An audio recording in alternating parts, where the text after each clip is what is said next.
Hola, bienvenidos y bienvenidas a la octava temporada de Mincaricuy. Este es un programa de formación de la Escuela de Educación Superior Pedagógica Pucllasunchis con el auspicio de LED y juntos buscamos una educación y un país más justo para todos.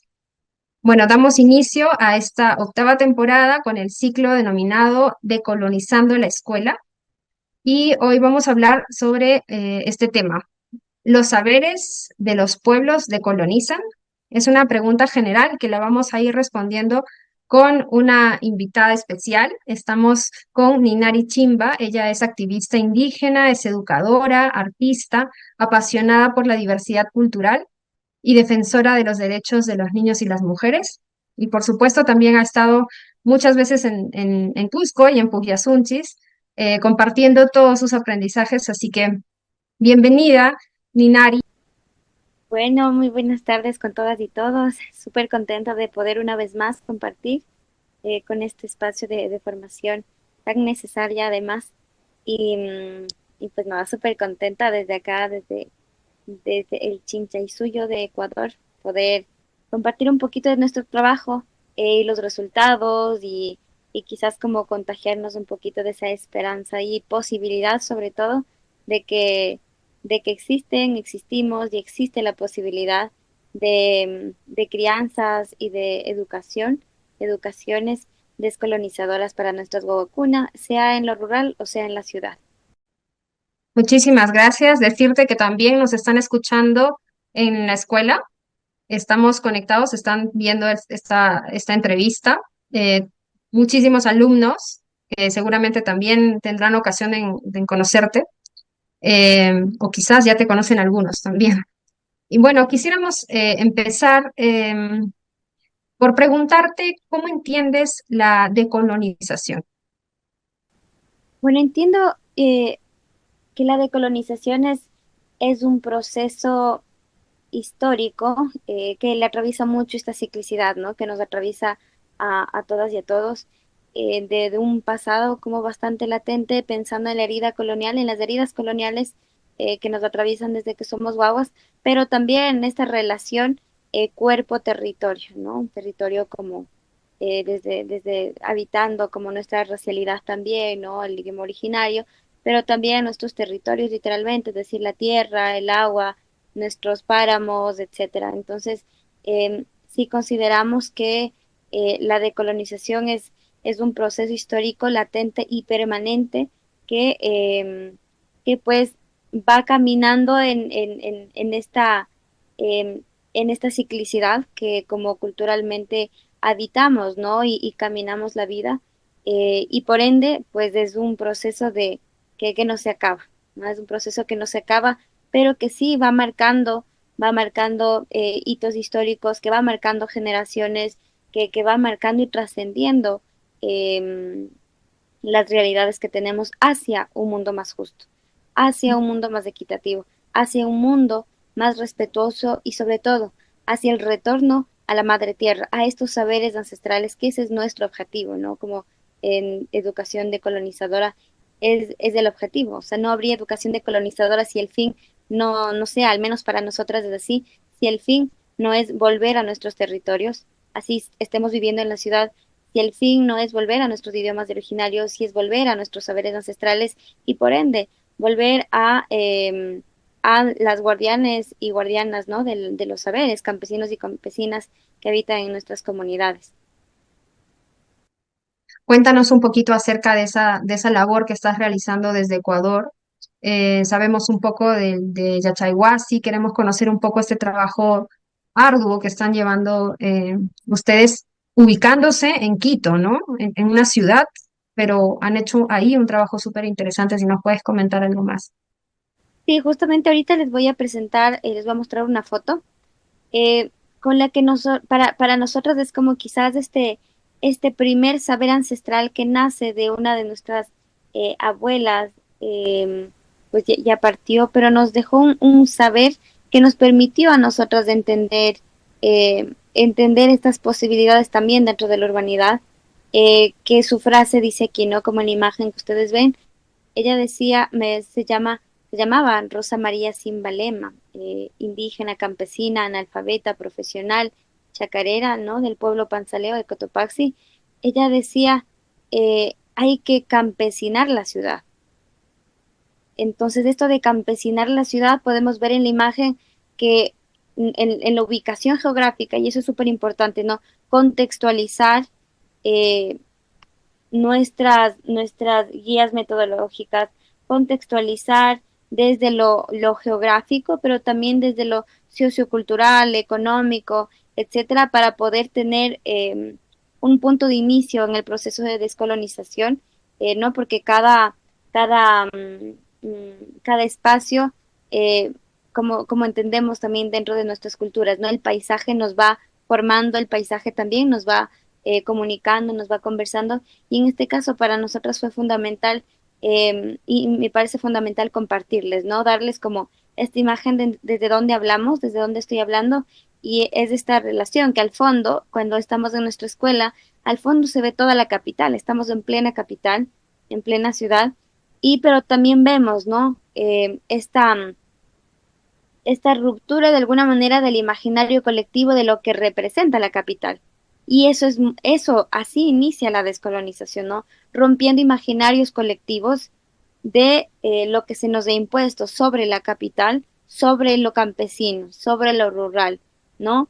Y desde ahí nuestra postura justamente de mostrarles, ¿no? Cuando vienen a visitarnos de nuestros Wawakuna, igual, que ven al fondo, ¿no? Primero que ven de primera mano la tierra, están los guachos, se hacen las mingas, como vemos en la imagen, y de fondo está la ciudad, como también cambiando la relación jerárquica que suele tener la ciudad, que suele tener el cemento, los edificios sobre la tierra, ¿no? Sobre lo campesino, sobre el trabajo campesino.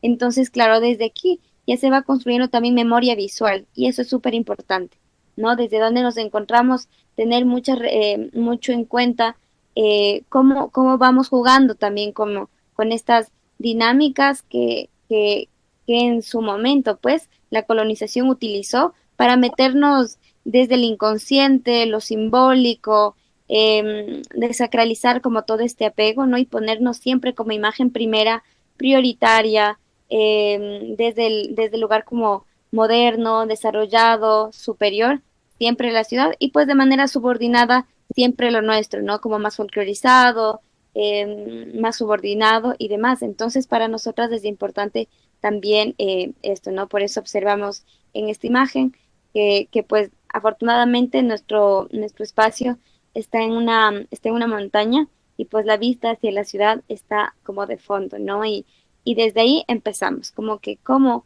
la o el guau, la persona que está formándose, ¿no? Cómo empieza a cambiar su mirada de lo que mira alrededor, y empieza a ubicarse en relación cuerpo-territorio, empieza a ubicarse de manera que así inicia su proceso de descolonización, ¿no? Es el reconocimiento de dónde está pisando, qué es lo que ve alrededor, a quiénes ve alrededor, ¿no? Y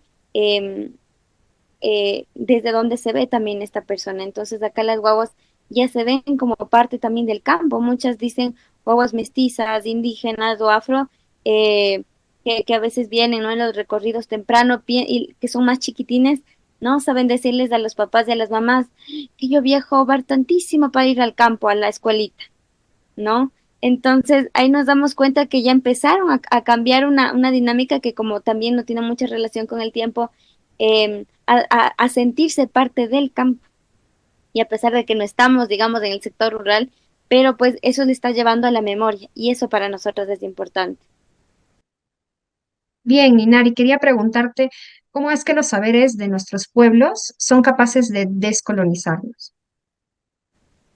Sí, considero que los saberes de nuestros pueblos son más bien ahorita como creo que la, la única, digamos yo, alternativa para descolonizarnos, puesto que parte de ahí, ¿no? El saber ancestral que nos ha permitido la sobrevivencia de la humanidad, ¿no? Que todavía mantengamos en el mundo biodiversidad, suficiencia alimentaria y demás, ¿no? Entonces, este regresar la mirada atrás, sí siento que es súper importante porque los saberes ancestrales están muy ligados al hacer, al saber hacer, ¿no? Al saber aprender. Como en Quichua las mamás, las abuelas dicen, ¿no? Shimita rimashpa, maquita rurashpa. La boquita hablando, la manito haciendo, ¿verdad? Estos saberes ancestrales que eh, nos permiten quizás justo de colonizar algo que en la educación y pues yo creo que en toda lucha social y en todo movimiento eh, existe como esta línea, ¿no? Que a veces cruzamos, que es que siempre le damos más poder a la teoría, le damos más poder a la academia, ¿no? Teorizada, la que teoriza sobre los saberes ancestrales y no viceversa. Y cuando pensamos en que los saberes ancestrales tienen la potencia y tienen y albergan, ¿no? Como estas posibilidades para mitigar todas las crisis, sea civilizatoria, climática, etcétera, es justamente porque estos saberes ancestrales se han hecho, pues, en el diario vivir, ¿no? Desde los sentidos, porque aquí nos damos cuenta aquí que estamos reparando una herida colonial, que es lo que nos impide, pues, mirar, mirar la posibilidad de ver a los saberes ancestrales como la fuente, creo yo, matriz madre para descolonizarnos. Y es que siempre el corazón, desde Occidente moderno, desde una visión colonial, ¿no? Ha habido una jerarquización, ¿no? De mente, corazón, cuerpo y por ende cuerpo, tierra, cuerpo, racialidad, cuerpo, salud, etcétera. Y cuando le ponemos al corazón de manera subordinada del logos, del pensamiento, desde este lugar jerarquizado, ¿no? Que viene también desde lo cartesiano, con esta frase tan común, ¿no? Que muchas todavía seguimos reproduciendo y nombrando y no nos damos cuenta que justo esto ha roto esta posibilidad. Cuando decimos pienso, luego existo, eso es una frase como bastante conocida. Entonces, este tema para nosotros es fundamental entender la potencia, pero también el camino para descolonizarnos y cómo volver al saber ancestral, porque aquí hay que darnos cuenta que todas y todos, inclusive si ya somos personas racializadas de pueblos originarios, que habitamos en comunidades, nos ha permeado la colonización de una u otra manera, de tal manera y de tal impacto que en las comunidades rurales aspiramos a la ciudad, aspiramos lo blanco, aspiramos la blanquitud como estructura, como sistema, como modo de vida, ¿no? Como sueño inclusive, ¿no? Como una utopía desde un lugar de mejora, de desarrollo para nuestros pueblos. Y por eso nosotras nos hemos dado cuenta que si es que vamos al saber ancestral, estamos viendo justamente a esta capacidad que han tenido nuestros taitas y nuestras mamas, esta capacidad del corazonar, ¿no? Del corazonar los territorios, del corazonar la palabra, del corazonar los pensamientos y del corazonar también estos contrastes epistémicos que en su momento tuvieron que hacerlo para poder sobrevivir, ¿no? Cuando con la religión, con la espiritualidad, con la modernidad, con lo ancestral, andino masónico, etcétera. Y aquí pensamos en este Ixcayachay, ¿no? Esta pedagogía de Ixcayachay que nos lleva a pensar en que el saber ancestral es este saber circunstancial que se da, no es una cosa estática, digamos, como lineal, que está relacionado mucho a una estructura lineal y estructurada de Occidente moderno, sino que en nuestro caso el saber ancestral es tan potente porque es circunstancial de la manera en la que tú vas viviendo, ¿no? En la manera en la que tú vas conversando con la tierra, en la que te vas apegando a la tierra, vas abriéndote campos que ni siquiera tú te hubieras imaginado, ¿no? Siendo adulta, siendo guagua, y te vas dando cuenta que ahí está donde radica el proceso de descolonización. Puede ser más lento o más rápido, mientras tú te acerques más lento o más rápido a la tierra, más lento o más rápido también a las taitas o mamas. Y esto nos lleva a pensar que el saber ancestral para descolonizar está en los sentidos, porque el quehacer, el sentir, esto que les voy comentando, está muy ligado al corazón, ¿no? Y por eso es importante justamente como pensarnos cómo yo concibo los sentimientos, eh, cómo la colonización ha permeado de tal manera que tanto el racismo, el patriarcado y todas las estructuras de poder han hecho que yo piense que lo que yo siento, no han infantilizado nuestra manera de sentir y de ver como los andinos, las andinas, siempre le hemos puesto para entender el mundo, el corazón, y se ha infantilizado muchísimo, ¿no? Pero darnos cuenta y evaluarnos nosotras mismas de decir, en que está jerarquizado quizás en mi ser el corazón por debajo de logos y desde ese lugar pensarnos, ¿no? Cómo es importante devolverle el mismo equilibrio y pensar también, sí, quizás desde la ciencia moderna, que el corazón tiene más de 50.000 neuronas. Entonces, sí es posible pensar con el corazón.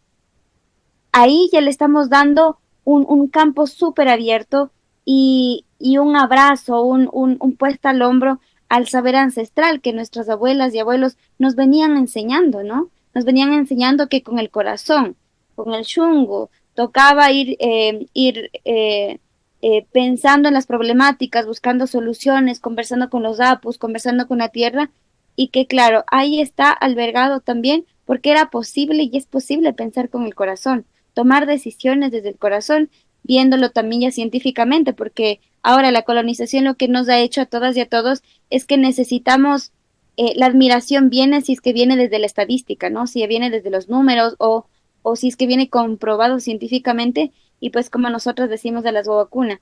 Si esto dice ahora la ciencia, ¿no? Desde los estudios neurocardiológicos, imagínense, esto ahora lo investigan, pero nuestras abuelas y abuelos ya lo sabían hace rato. Por eso es que se reunían a conversar y a tomar decisiones frente al fuego en las mañanas, en la Amazonía, por ejemplo, con la guayusa, ¿no? En los Andes, en cambio, en las noches, cuando se hacían las tortillas, no sé cómo será en Perú, acá, pero en esas épocas antiguas. Entonces, el saber ancestral como posibilidad y como urgencia para descolonizar nos lleva justamente a reparar esa relación que tenemos con el corazón y el sentimiento y a pensar que el camino para iniciar este proceso tan urgente, pero también tan permanente y tan latente para todas y todos quienes soñamos con un mundo diferente, con un mundo más justo para todas y todos, es que inicia desde la descolonización de los sentidos, sea la escucha, sea el sabor,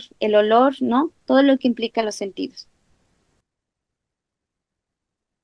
Muy interesante lo que nos comentas. Y cuéntanos un poco acerca de esa forma de vivir, de entender la vida, de integrarnos hacia otros elementos. ¿Cómo lo hacen, por ejemplo, en el lugar donde estás? ¿De qué manera podemos llegar a eso? ¿Qué formas entendemos? Y sobre todo pensando un poco en los futuros educadores, ¿no? Que tienen un rol trascendental, porque igual estos conocimientos nos trascienden, ¿no? Trascienden el mismo espacio, digamos, como estructura de escuela, entonces están muchísimo más allá. ¿Cómo empezar a hacerlo? ¿Cómo empezar a sembrar quizás eso en otras personas? ¿Cómo continuamos cada uno de nosotros, ¿no? Decolonizando lo que ya nos han impuesto hace tantos años? Sí, eh, consideramos desde nuestra experiencia primero eh, que hay que como visibilizar los obstáculos que tenemos para que ahora la niñez, que la primera infancia y por ende las futuras adulteces eh, guarden latente y permanente el saber ancestral y que no sea líquido, porque si nos damos cuenta vivimos en una sociedad moderna, una sociedad líquida, ¿no? Donde súper efímera, súper superficial, eh, y que también suele pasar también con las guaguas, ¿no? Con las niñas. Entonces, para nosotros darnos cuenta de cómo empezar o desde dónde empezar, ha sido primero pensar en ver los obstáculos y ahí sí, desde nuestra propia realidad. Yo estudié en educación intercultural bilingüe y ahora como docente y pedagoga, voy también desde mi experiencia, digo, claro, ¿cómo llegué a yo ser como soy? ¿No? Cómo las adultas y adultos he ido escuchando cuando doy talleres, compartiendo experiencias y justamente me vuelca a esto que les decía, ¿no? El tema de los sentidos, el tema de las memorias sensoriales. Es por eso que nosotras le apostamos muchísimo que para iniciar este, esta, este camino de la descolonización es justamente tomar en cuenta que ahora nuestras guaguas, nuestra niñez ya no crece con las mismas memorias que antes, ¿no?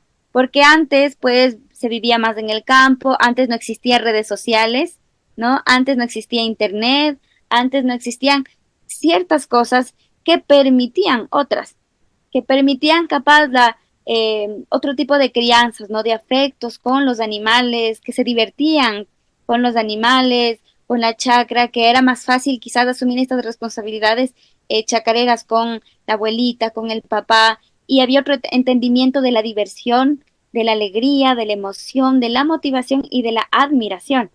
Entonces, cuando nos damos cuenta de eso, que ahorita, si queremos volver al saber ancestral, tenemos que volver teniendo en cuenta que ahora estamos en otra época, que hay obstáculos que nos van a impedir sí o sí, estemos en la ruralidad o estemos en la ciudad, porque hay que ser muy sinceras, de ahí sí no romantizando nuestros contextos, que inclusive hasta en la comuna más alta nos pasa en Ecuador, ves a jóvenes con TikTok.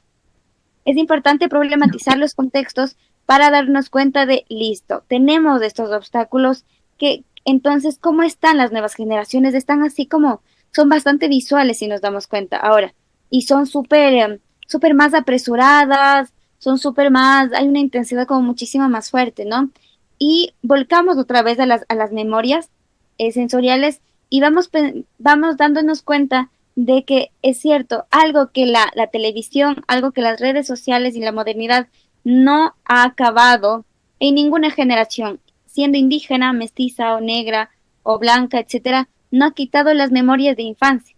Pero estas memorias que se han alimentado desde el paladar, desde el olor. Yo a veces doy talleres a compañeros y compañeras mestizas, por ejemplo, para que nos diéramos cuenta que tenemos ciertas cosas en común y que podemos volver a retornar y desde ahí empezar a, a ojalá un día como tejer la interculturalidad que a veces es tan utópica en nuestros territorios y que claro, muchas de ellas dicen, ah, sí, yo cuando era niña, yo tomaba el agua de cedrón, tanto la población mestiza como la población indígena se acuerdan mucho de este sabor y este sabor les lleva a la abuela, inclusive si eres citadina, inclusive si eres mestiza, y esto es muy potente, porque si nos damos cuenta, muchas de nosotras siendo adultas y adultos, podemos ser lo más luchadoras, lo más activistas, que hayamos leído, etcétera, pero por ejemplo, yo me doy cuenta en movimientos de ecologistas, ¿no? La incoherencia de decir, yo defiendo la tierra, pero en el almuerzo a mí no me interesa si yo me tomo una Coca-Cola, por ejemplo.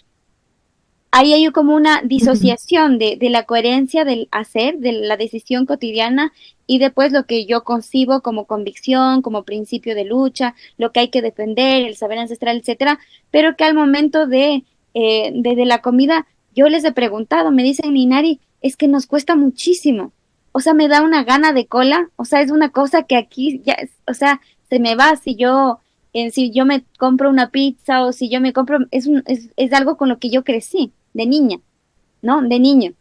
Entonces ahí nos damos cuenta el poder que tiene la memoria del sabor, de los sentidos, ¿no? De estos sentidos, por eso nosotros decimos, para empezar el encariñamiento al saber ancestral como posibilidad de descolonización, hay que empezar descolonizando los sentidos.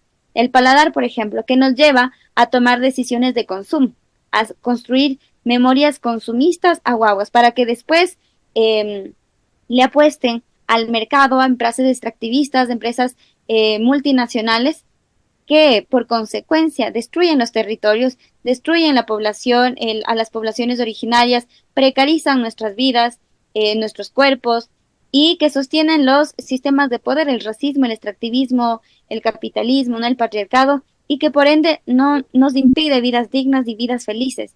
Entonces, si nos damos cuenta, va el camino por ahí de empezar a decir con las guaguas, vamos a empezar a construir nuevas memorias que en sus casas ya no van a tener. Lamentablemente esa es la realidad. Ya no van a quizás consumir una oca, por ejemplo. Ya no consumen a diario, no sé, quizás otros productos de dulce o de agüitas, etcétera, porque en las casas también hay esta necesidad del blanqueamiento, ¿no? Como quizás aspiración para tener una vida mejor, ¿no? Lo que muchas compañeras y compañeros migrantes o nosotras en los campos, en las ciudades, se tiene, ¿no? Como esta necesidad de progresar y dejar el campo. Entonces, de esa manera nunca vamos a poder volver al saber ancestral y por eso es que nosotros acá en la escuela tenemos una fase para iniciar las clases, que es la fase de censo-percepción. La censo-percepción es fundamental antes de empezar una clase, sea de quichua, sea de inglés, sea de matemática, sea de lenguaje, historia, estudios sociales, etcétera.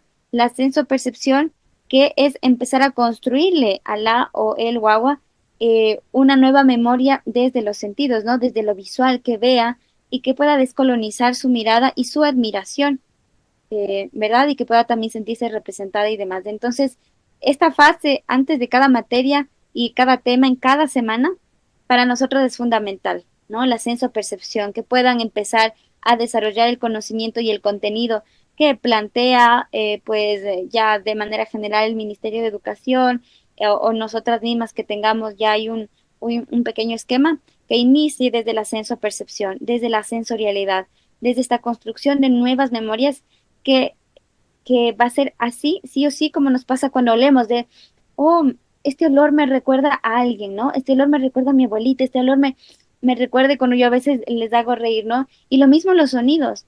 Escuchamos una canción y quien no escucha y le recuerda al exnovio o la exnovia, ¿no? La gente se ríe, es real, porque las sonoridades también nos recuerdan. Y si nos recuerda a una exnovia, no exnovio, a alguien que nosotras queremos, nos recuerda también a nuestras abuelas. Nos puede también llevar a recordar nuestros territorios y recordar también nuestras ancestras y ancestros, inclusive si no conocemos, porque está acá adentro, pensando en el saber ancestral, que acá está el Ushai, ¿no? Y este Ushai tiene memorias de muchas vidas y de muchos años y de muchos linajes. Entonces, como también desde los sonidos, qué música le pongo a las guaguas mientras trabajan, mientras hacen, ¿no? ¿Qué música les pongo mientras meditan? ¿Qué música les pongo cuando están en la chacra? ¿Qué música les pongo? El cómo de tener estos detalles que son detalles que al final es lo que va a marcar el camino, el sentimiento que después las guaguas le van a poner al saber ancestral y que le van a poder poner también a los conocimientos de Occidente moderno y van a poder contrastar, ¿no? Que al final ese es el fin de la descolonización. Importante lo que mencionas porque es precisamente esa, ¿no? La capacidad de elegir finalmente qué es lo mejor para nosotros y que no venga impuesto eh, sin mucho que hacer y que nos corten eso, ¿no? Y que mencionabas también esto importantísimo de tejer estos lazos, de poder compartir con otros pueblos, con otros hermanos y hermanas de distintos lugares. Este espacio es tan importante para eso, esta ventanita que nos abres también desde Ecuador para poder conocer un poco más de la labor y de todo lo que nos toca hacer también, ¿no? Desde una manera individual, pero también colectiva, porque somos siempre una comunidad, somos un Ayllu, somos una gran familia. Entonces, bueno, casi para finalizar, Minari, que ya se nos va un poquito el tiempo, si algo quisieras añadir a lo que estábamos hablando, quizás ideas generales para ir cerrando este tema. Sobre todo, me encantaría seguir escuchando mucho sobre tu experiencia, sobre el trabajo que realizan allá en Yachayhuasi. Sí, bueno, como para cerrar, quizás nuestro proceso de descolonización ha sido algo fundamental que en plena capital nosotros tengamos chakra, ¿no? Y demostrar esa posibilidad que en cualquier lugar urbano se puede levantar el cemento y hay que hacerlo y es urgente.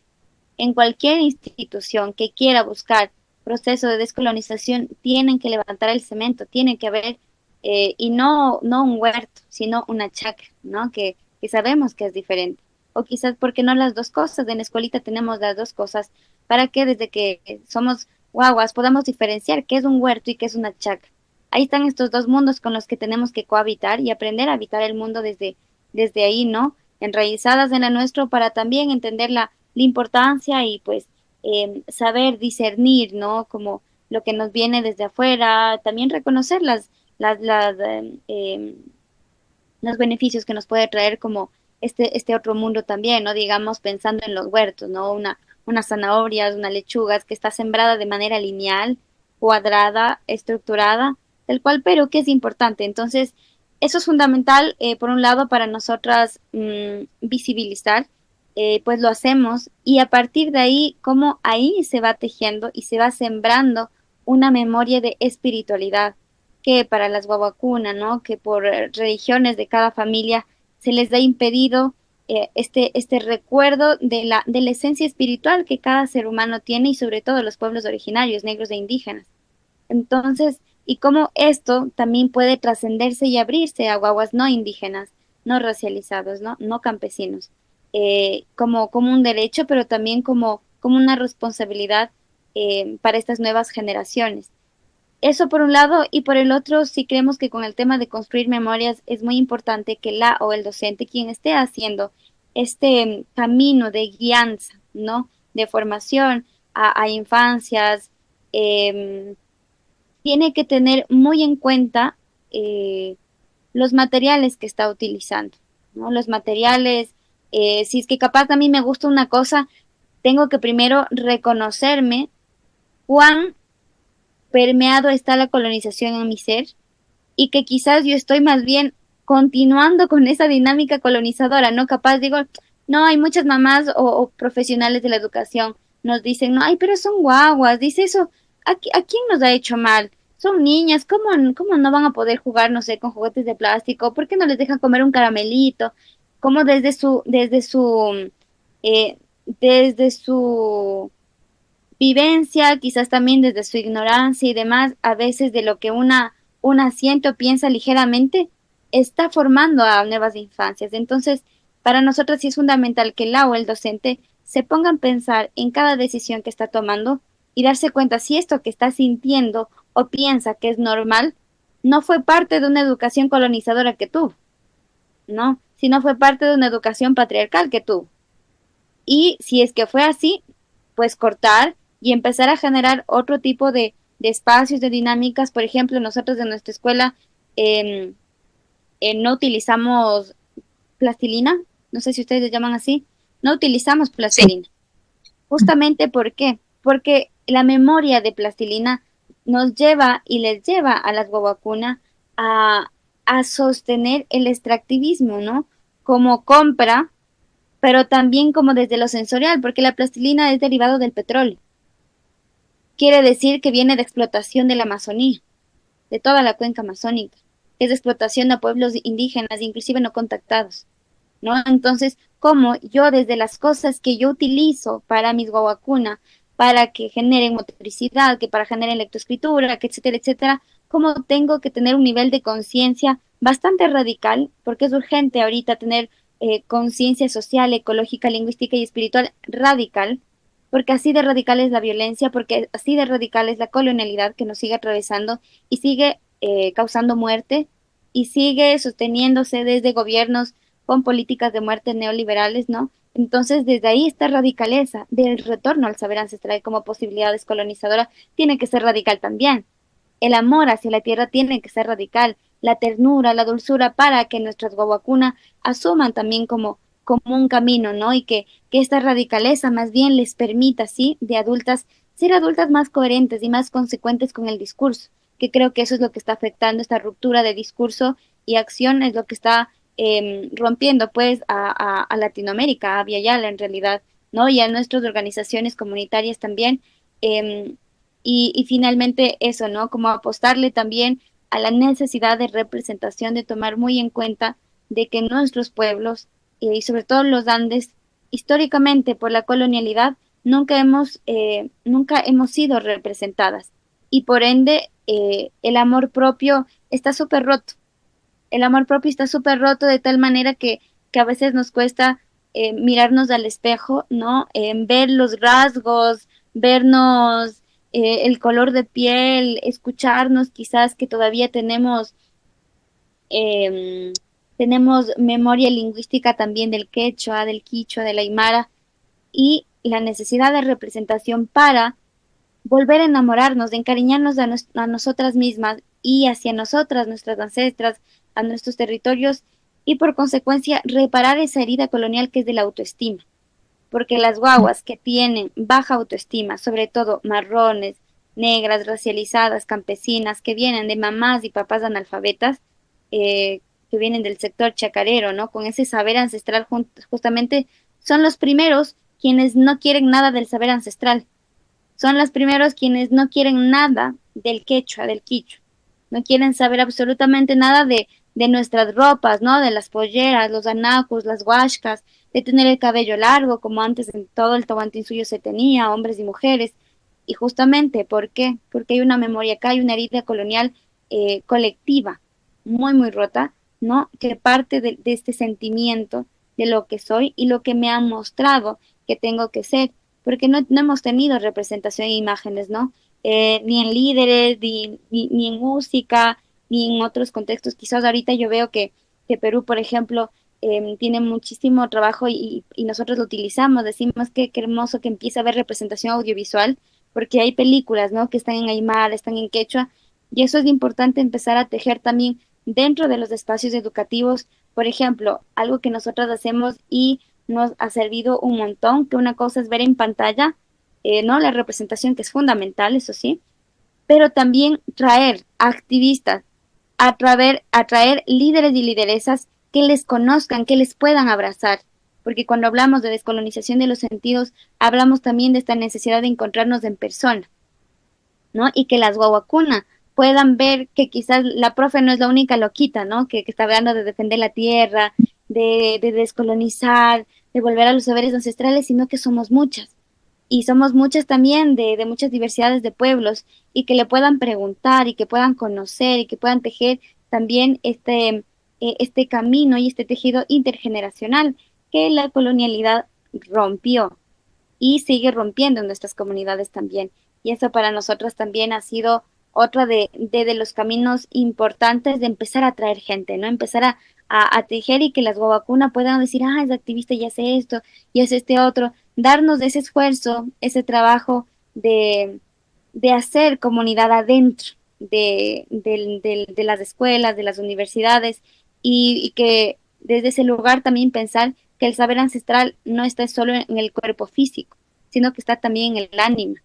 Y cuando el ánima se reconoce con otra, pasarán los años y las guaguacunas se acordarán de eso. El ánima estará ahí y seguramente empatado al otro ánima de la defensora o el defensor de derechos de la tierra, del saber ancestral, del idioma, etcétera, se habrán empatado de tal manera que la o el guagua ya tendrá un camino muy claro, ¿no? Y estará acá muy guardado esa convicción y esta permanente decisión de que el camino es la lucha, el camino ahora para pensarnos a futuro con vidas dignas y saludables es volver al saber ancestral. Y es tan urgente, ¿no? Ujú. Nos ha quedado muy corto el tiempo, Minari, y queríamos agradecerte a nombre de la Asociación Puquiasunchis y también de este espacio del Mincaricuy. Muchas gracias por recordarnos, refrescarnos también y por sembrar siempre, tú como educadora sobre todo, que haces una labor vital para todos.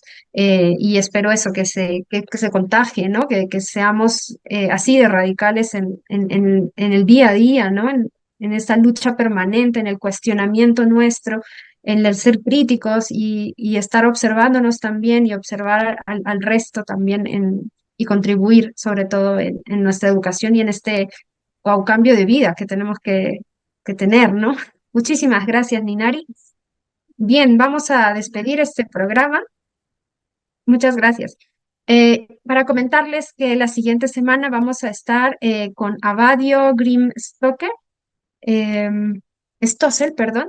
Él es de Colombia y vamos a conversar sobre si es posible una pedagogía de la madre tierra. Entonces, los invitamos hasta la siguiente semana a las 6:30 igual. Muchísimas gracias a todos y nos vemos.